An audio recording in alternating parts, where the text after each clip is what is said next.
and something I'm doing for the 2025-26 season, a little special. We're doing a match day 5. This is we're doing a match day for every day of this season, so all 38 in the league. We're going to do one and trying to get a match against the same team that we're playing in season 25-26, if that makes any sort of sense.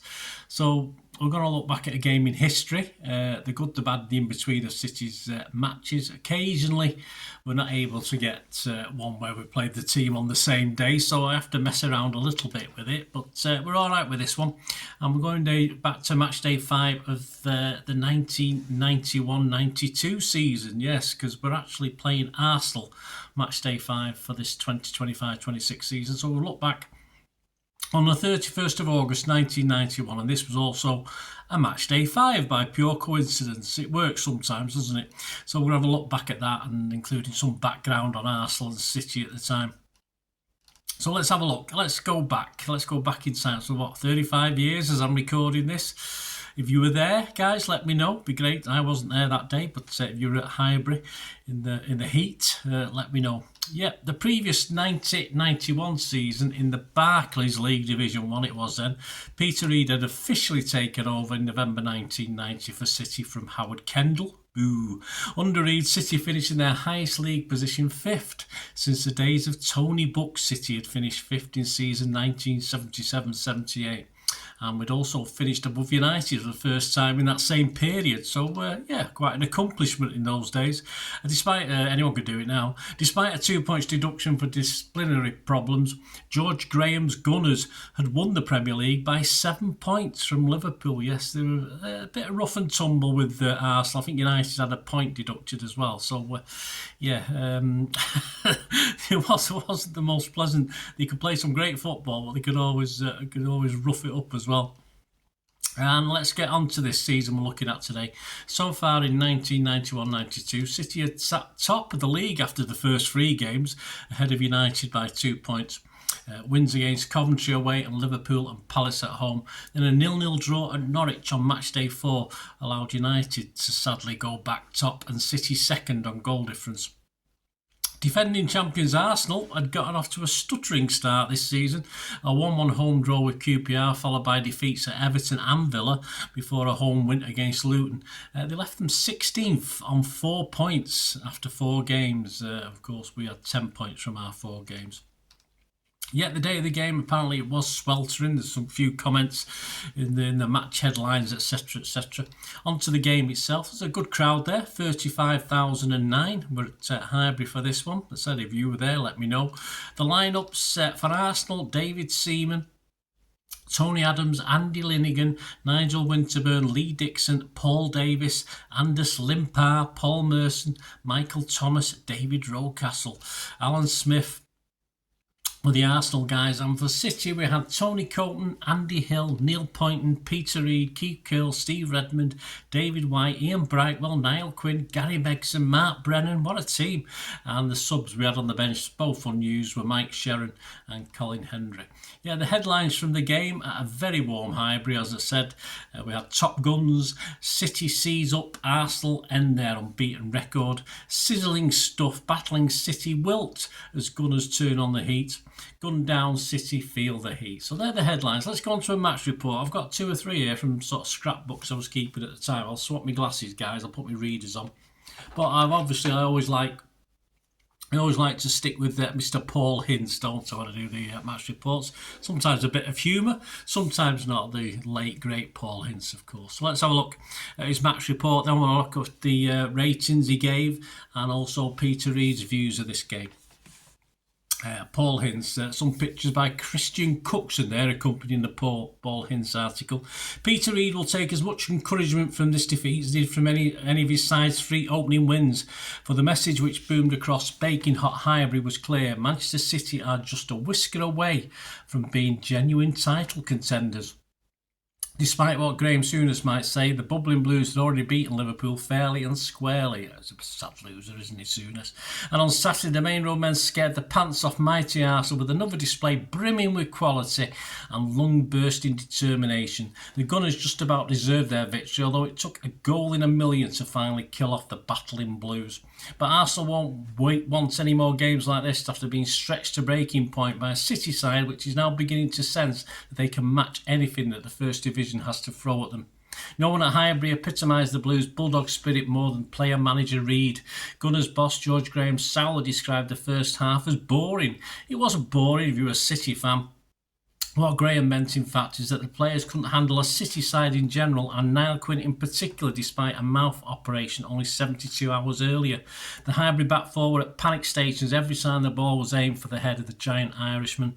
Never more so when the Blues took a deserved first-half lead through workhorse Ian Brightwell after Quinn had flicked on an enormous punt from goalkeeper Tony Colton. Arsenal, to their credit, rolled up their sleeves and came out fighting in the second half to equalise within a minute with a fluke of a goal from Alan Smith, which deflected off Keith Curle's knee. With Reid's men beginning to wilt under the scorching sun, the magnificent Colton came into his own with another brilliant exhibition, which must have had England man David Seaman green with envy at the other end. Unfortunately for the Blues, the Gunners had the man to supply a special touch of magic in Anders Limpar. Colton pulled off two miracle saves to parry out a close-range header from Paul Davis and then somehow fingertipped Michael Thomas's follow-up shot onto the crossbar, but cruelly the ball came down off the woodwork at the feet of lethal Limpar, who lashed in a vicious shot from a ridiculous angle. At the end, the sweat-soaked Blues could console themselves they had matched one of the country's strongest sides stride for stride, only to lose to a fluke and a flash of pure genius. So thanks to Paul Hintz. The forum guide, Paul Hintz rated the players. Tony Colton got a 9, Hill got a 6, 7s for Curle and Redmond, 6s for Poynton and Brightwell. Reid got an 8, Megson got a 6, White got a 6, 7 for Quinn, a 5 for Brennan, and the two subs that were used, Adrian Heath and Colin Hendry, 6 and 6 respectively. Yeah, man of the match, Paul Hintz gave it to Tony Colton, an England class display from a player who didn't deserve to be on the losing side, he said. Let's have a quick look at what Peter Reid thought of the game. He said, after I was proud of my players today, they couldn't have given me any more, and if they maintain that attitude, we will win many more games and we'll lose. We deserved our lead and the outcome may have been different if we had held out longer at the start of the second half, but you cannot legislate for a fluke, and Smith's shot was going nowhere until it caught Keith Curle's knee. Their winning goal was a magnificent strike by Limpar, but I felt sorry for Tony Colton, who had just made 2 unbelievable saves. If there is a better keeper in the country at the moment than Tony, I haven't seen him. I have to agree with that. Tony Colton, I was talking on Bolt from the Blue few days, well, a couple of weeks previously to doing this, and I was commenting on how good Tony Colton was. So there you go, that was a match report. My thanks to Paul Hintz, the Manchester Evening News as well, and Peter Reid's thoughts and the form guide. Aftermath, yes, the result moved Arsenal up to 12th and City fell to 3rd behind United by a point, and we were then behind Liverpool on goal difference as well. Some interesting scores and crowds from that day, from the same weekend. Chelsea 4, Luton 1. A crowd of 17,457. 9,469 witnessed Coventry 0, Wimbledon 1. 15,507 were also in London to watch Palace 2, Sheffield United 1. It ended in the Merseyside derby, Liverpool 3, Everton 1, no change there, 39,072 at Anfield. It ended at Old Trafford, United 1, Leeds 1, in front of the highest crowd of the day, 43,778. There was 19,460 to witness Norwich 0, Tottenham 1.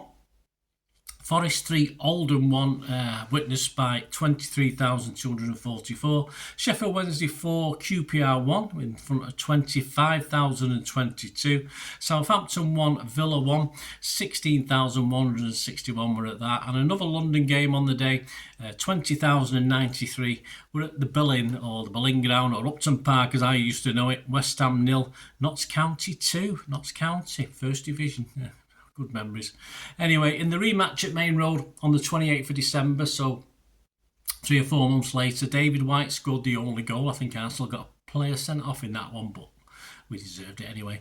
A 1-0 win for City to get a little bit of revenge. Peter Reid's City, of course, would match the previous season's 5th spot in the table, but of course champions then became ex-champions because Arsenal had to settle, well, one place better than us in 4th, but obviously a little bit down on being champions the season before. And of course, if you remember your football, the winners of that title that season were Leeds United. There you go, and we were all happy about that as well. City fans anyway. There you go. Hope you enjoyed this match day 5, Arsenal versus City, back in time from season 91-92. We say we're at Highbury. Let me know any members you've got. Next time out, we've got a match day 6. Now, I had to cheat a little bit again for this one.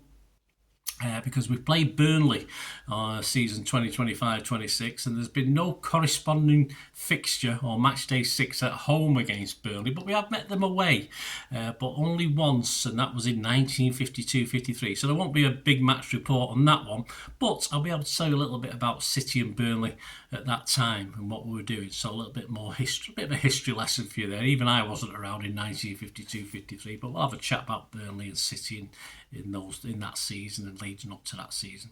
There you go. Before we go, a little popular thing, and a lot of you like this, just a little bit I do.